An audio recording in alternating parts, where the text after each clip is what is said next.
Tubig is life. Kini ang nahimong tema sa kalipay sa duha ka barangay nga nahatagan og patubig sa provincial government dinhi sa Basilan kagahapon.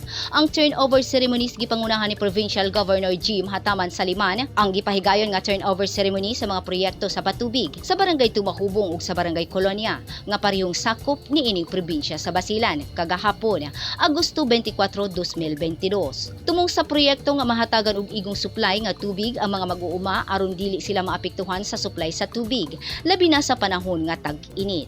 Dugay nang naghandom ang mga mag-uuma og serbisyong patubig tungod kay dako kini og epekto sa ilang pananom ug makaapekto usab sa ilang produksyon. Ang proyekto sa patubig gilantaw nga usa ka malungtaron nga tubag sa problema sa mga mag-uuma ug dakong tabang sa sektor sa agrikultura sa probinsya.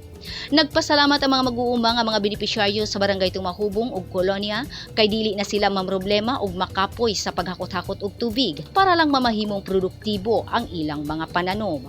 Ang turnover ceremony gitambungan nila Governor Jim Saliman, kuyog ang mga representante sa National Irrigation Authority, nga gipanguluhan ni Engineer Cesar M. Sulaik, Deputy Administrator for Engineering and Operations. Kauban si Engineer Salumi Layasan, Acting Regional Irrigation Manager.